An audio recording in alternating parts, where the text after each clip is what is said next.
اذان ہو گئی ہے عصر کی اور نماز ہم لوگوں کو پڑھنی ہے۔ اس کے بیچ میں یا تو 15 منٹ کا وقفہ ہوتا ہے یا زیادہ سے زیادہ 30 منٹ کا، تو آپ سمجھ گئے ہوں گے کہ مجھے کتنی دیر بولنا ہے۔ اس لیے بڑے ہی اختصار کے ساتھ ایک دو باتوں کی طرف صرف اشارہ کرنا چاہتا ہوں۔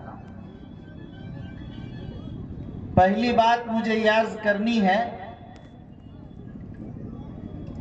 کہ میں تحفظ شریعت ویلفیئر سوسائٹی کے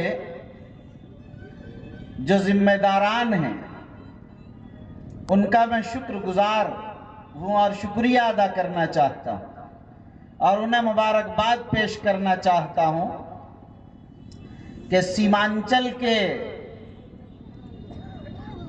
اور وہ بھی ارریہ اور مسلم اکثریتی علاقہ جوکی اور پلاسی کے اس خطے میں ان کے ذہن میں یہ بات آئی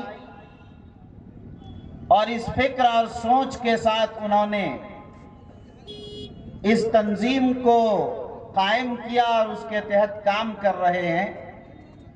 ان کے دل میں اس سوچ کے آنے اور اس کام کے کرنے پر میں انہیں مبارکباد پیش کرنا چاہتا ہوں۔ خاص طور پر ان میں میرے پاس کچھ نام ہیں: مولانا لال محمد صاحب، جناب قاری الیاس صاحب، مولانا توحید صاحب، جناب عبدالقدوس صاحب راہی پریس، جناب حافظ قاری امتیاز احمد صاحب، جناب مولانا عبداللہ سالم قمر چترویدی صاحب، جناب مفتی سلیمان صاحب، جناب مفتی اطہر حسین قاسمی صاحب، جناب مولانا عبد الرحمن صاحب، جناب قاری منظور صاحب، جناب مولانا فیاض احمد راہی صاحب، جناب مولانا عبدالسلام عادل ندوی صاحب، جناب مولانا عبدالحق عظیمی صاحب، مفتی نذر الحق صاحب، جناب مولانا سرور عالم صاحب، جناب حافظ قیصر صاحب، جناب مولانا سلمان کوثر صاحب، مولانا نوشاد صاحب، حافظ صبا قمر صاحب، مولانا مشتاق صاحب چترویدی۔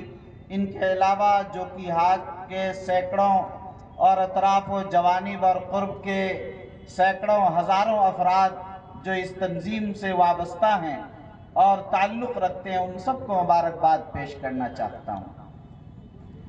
بات اصل یہ ہے کہ انسان درد دل کے واسطے ہی پیدا کیا گیا۔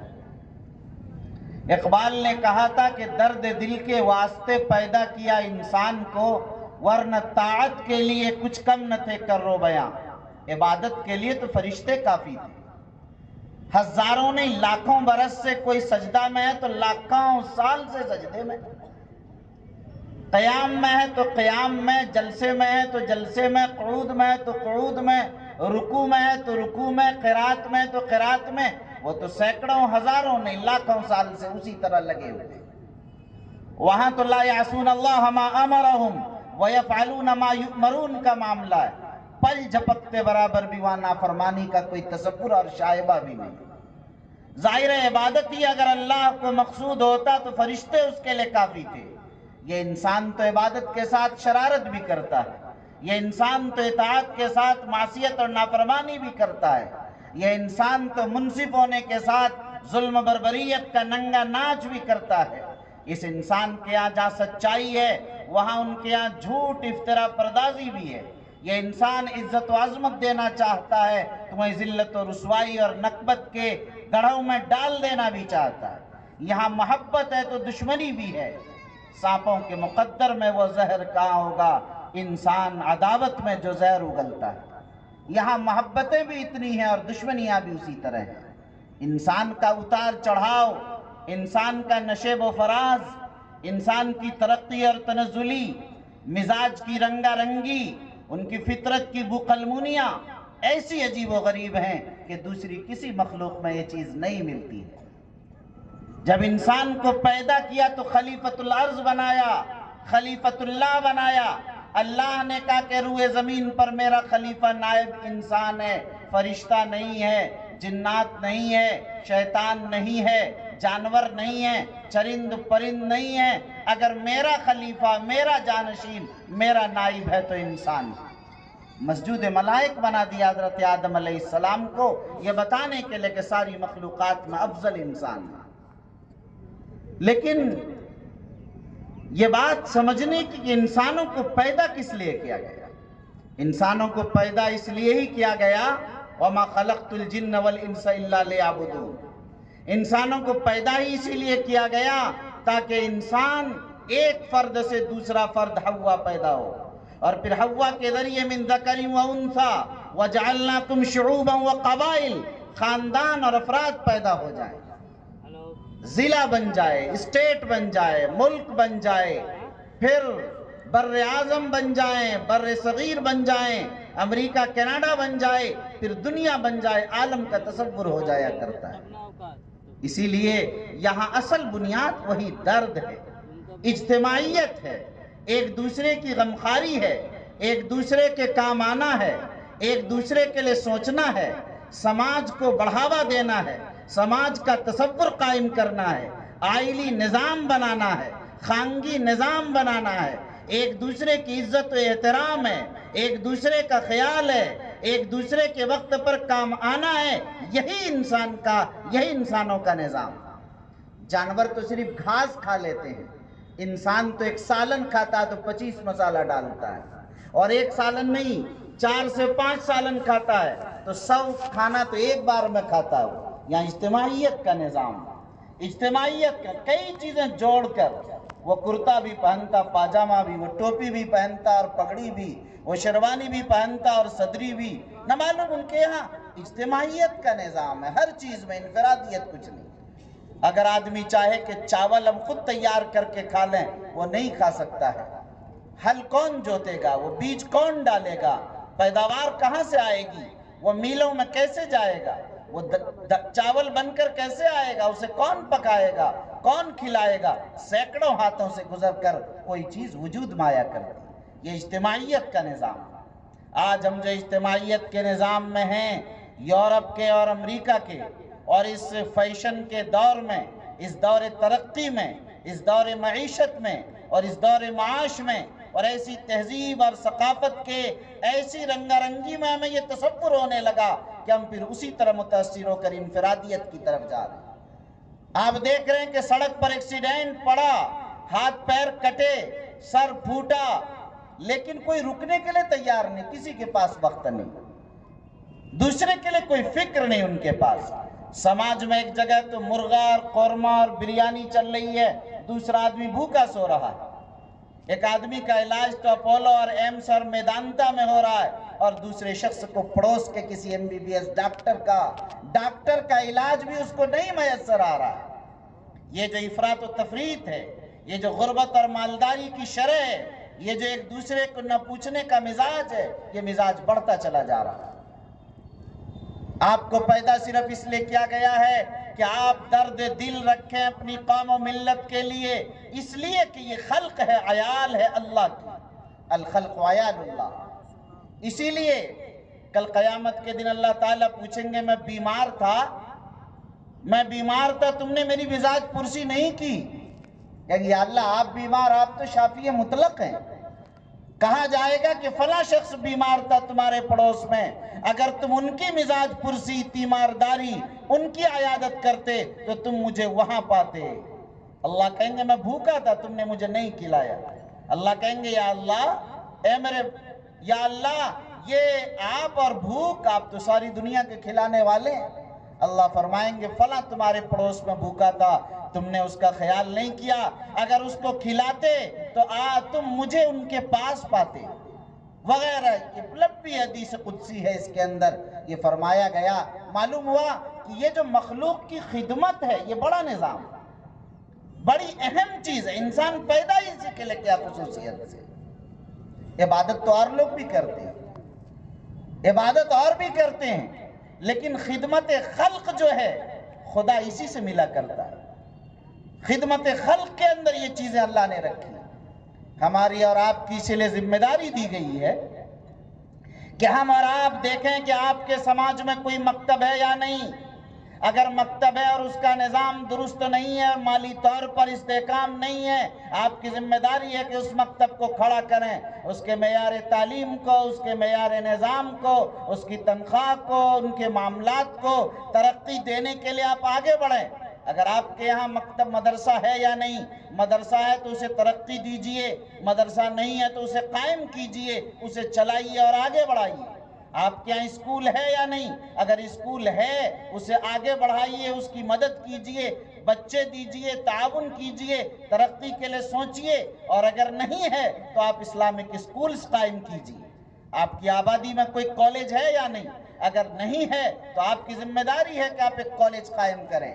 آپ کی آبادی کے اندر ہاسپیٹل، اچھے علاج کی سہولت ہے یا نہیں، اگر علاج کے لیے اچھا انتظام نہیں ہے، آپ کی ذمہ داری ہے کہ اپنے سماج میں غریبوں کے لیے، بیماروں کے لیے، کمزوروں کے لیے آپ سستا ہاسپیٹل نظام قائم کریں۔ یہ آپ کی ذمہ داری ہے۔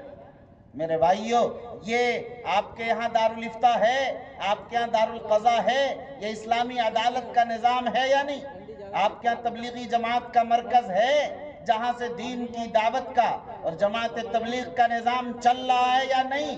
اگر نہیں ہے تو اس نظام کو مضبوط و مستحکم کیجیے۔ آپ کی مسجد میں امام اور مؤذن ہے یا نہیں؟ اگر نہیں ہے تو آپ لائیے اور بہتر صلاحیتوں کے آدمی کو لائیے، تاکہ آپ کے یہاں ہر جمعے کا خطاب ہو رہا ہے، آپ کے یہاں نظام تعلیم ہے، آپ کے یہاں مکاتب کا نظام ہے یا نہیں؟ آپ اس چیز کو دیکھیے۔ یہ ایک ہر انسان کی ذمہ داری ہے، اپنی آبادی کے لیے اس چیز کو سوچے۔ لیکن آپ اندازہ کیجئے، ہر آدمی یہ تو سوچتا کہ میرا بیٹا پڑھ لے، میری بیٹی پڑھ لے، میرا کاروبار بڑھ جائے، میرا کارخانہ چل جائے، میرا ہاسپیٹل چل جائے، میرا اسکول چل جائے، میرا مدرسہ چل جائے، میری کھیتی باڑی میں ترقی کر جاؤں، ایک دکان سے دوسری دکان، ایک پلاٹ سے دوسرا پلاٹ، ایک فلیٹ سے دوسرا فلیٹ، 1 ایکڑ سے 2 ایکڑ، 10 ایکڑ سے 20 ایکڑ، کس طرح ہم ترقی دنیا میں کرتے چلے جائیں اپنی خاندان کے لیے، اپنی اولاد، اپنے گھر کے لیے، اس سے آگے کا نظام ہم نہیں سوچ رہے۔ میرے بھائیوں، آج ضرورت اس بات کی ہے، ہم پورے معاشرے پر، پورے ارد گرد علاقے پر ہمارا دھیان، ہماری نگاہ، ہماری توجہ ہونی چاہیے۔ یہی اسلام کا مزاج ہے، یہی اسلام کی دعوت ہے، یہی اسلام کا حکم ہے۔ اسی لیے میں نے مبارکباد پیش کی ان حضرات کو کہ تحفظ شریعت کے ان جوش و خروش رکھنے والے ان دیوانوں کو، کہ جن دیوانوں نے اتنا بڑا کام اس سرزمین پر کیا اور اس کی آفس کا نظام قائم کیا، اور سالہ سال سے یہ نظام۔ لیکن مجھے حیرت ہے، میں آپ حضرات سے ایک درد کی بات کہنا چاہتا ہوں کہ تحفظ شریعت اور ویلفیئر سوسائٹی ہے۔ ابھی آپ نے محب گرامی قدر حضرت مولانا مفتی عبداللہ سالم قمر صاحب چترویدی، جن اللہ تعالیٰ نے بڑی صلاحیتوں سے اور بڑے کم وقت میں صرف ہندوستان اور بیرون ملک میں اپنی زبان، خطابت، سچائی، دردمندی، فکرمندی کے ذریعے سے جو محبوبیت اور مقبولیت عطا کی ہے، ہم لوگ جہاں جاتے ہیں اسے محسوس کرتے ہیں، اور ارریہ کی سرزمین کو جو ان کی ذات سے فخر حاصل ہوا ہے، ہم لوگ جہاں جاتے ہیں اسے محسوس کرتے ہیں۔ دعا کیجئے کہ اللہ انہیں نظر بد سے بچا کر اس پورے خطے کے لیے ایک خیر کا، برکت کا، ایک عظمت و فخر کا تاج انہیں بنائے۔ مولانا نے جو ابھی بات کی اور آپ کو خدمات تحفظ شریعت کا بتائے، واقعتاً سچائی یہ ہے کہ ان خدمات کو دیکھ کر میری آنکھیں کھلی کی کھلی رہ گئیں کہ اتنے کم وسائل میں، اتنے کم اسباب میں ان چند نوجوانوں نے اور ان چند علماء نے مل کر اس انداز کا حوصلہ کیا۔ لیکن ہمارے لوگوں نے ابھی اس بات کی ضرورت ہے کہ ہم اس کی مدد کے لیے میدان میں آئیں۔ ابھی مجھے پتا چلا کہ آفس کرائے ہی پر ہے۔ میں نے کہا اتنا بڑا کام کر رہے ہیں، ہمارے یہاں زمین کون سی مہنگی ہے، ہمارے یہاں افراد ماشاءاللہ اللہ نے دولت سے انہیں نوازا ہے، کمی کچھ نہیں ہے۔ اپنی آخرت کے لیے، اپنے والدین کے ایصال ثواب کے لیے، اپنے دادا دادی، نانا نانی کے ایصال ثواب کے لیے، اپنی آخرت کے لیے صدقہ جاریہ کے طور پر کیا ہم میں سے کسی کو یہ حوصلہ نہیں کہ ہم تحفظ شریعت کے لیے زمین بھی فراہم کریں اور اس کے لیے تعمیر کا بھی انتظام کریں کہ تحفظ شریعت کا جو بیڑا ان علماء نے ان نوجوانوں نے اور ان دین کے مخلص اور دردمندوں نے اٹھایا ہے، ہم اس جھنڈے کو بلند کریں گے اور اس کے لیے ہم آگے آ کر انشاءاللہ اس آفس کے لیے زمین بھی دیتے ہیں، جگہ دیتے ہیں، یا اس کے لیے مکان بنا کر دیتے ہیں۔ ہم میں سے کسی نہ کسی کو کھڑا ہونا چاہیے۔ انشاءاللہ جو اس کام کے لیے کھڑا ہوگا، میں یہ سمجھتا ہوں کہ وہ اپنی دنیا نہیں اپنی آخرت کو سنوار لے گا، اپنی ذات نہیں اپنی نسلوں کو سنوار لے گا۔ یہ آپ جانتے ہیں کہ یہ کتنا بڑا نظام ہے؟ یہ بڑا عجیب نظام، بڑا عجیب نظام ہے۔ آپ کو میں بتاؤں، انگلینڈ میں ہمارے ایک دوست تھے، ابھی 2016 میں نے ان سے کہا، وہاں ایک کسی طرح کی تنظیم بنی سوسائٹی، وہ تحفظ شریعت کی نہیں تھی، وہ خالص ویلفیئر رفاہی کاموں کے لیے۔ میں نے وہاں ایک میٹنگ میں ان حضرات سے درخواست کی کہ آپ حضرات کو ادارہ دینا چاہیے۔ ایک صاحب کا کارخانہ تھا، انہوں نے اپنے کارخانے کے ایک حصے کو چھوٹا کر کے باہر سے دیوار توڑ کر گیٹ نکال کر اس آفس اس کے لیے دے دیا۔ اب جب بھی میرا انگلینڈ جانا ہوتا ہے، یوکے میں ان سے ملاقات ہوتی ہے، وہ کہتے ہیں کہ مولانا میرا کاروبار 25 سال سے کم از کم تھا، 2000 میں شروع کیا تھا، لیکن 15-16 سال میں ہمیں کوئی ترقی نہیں نظر آئی۔ جس دن سے میں نے آپ کے اس کہنے پر نظام بنایا، اللہ تعالیٰ نے مجھے ایسی تیز تر ترقیات عطا کی کہ میں تصور بھی نہیں کر سکتا تھا۔ میں نے کہا یہ تو اللہ کا نظام ہے، یرزق من حیث لا یحتسب، اللہ تو ایسی جگہ سے عطا فرما دیتا ہے انسان اس کا گمان و تصور بھی نہیں کر سکتا۔ آپ کو اللہ کی ذات پر یقین ہوا، اعتماد ہوا، آپ نے غیب کے ساتھ اٹھا کر دے دیا، اللہ آپ کو دے رہا ہے۔ اللہ کا نظام یہی رہتا ہے۔ تو میرے بھائیوں، آپ یہ نہ سوچئے کہ کوئی کمی آ جائے گی، جو دے گا وہی بڑھے گا، اور جو روکے گا وہ بڑھے گا نہیں، پیچھے جائے گا۔ اس لئے میرے بھائیوں، آپ دست فیاض رکھیے۔ اس تحفظ شریعت کے لیے میں یہاں ایک اعلان کرنا چاہتا ہوں آپ تمام حضرات سے، جہاں تک میری آواز جا رہی ہے، میری دلی خواہش ہے کہ یہ تحفظ شریعت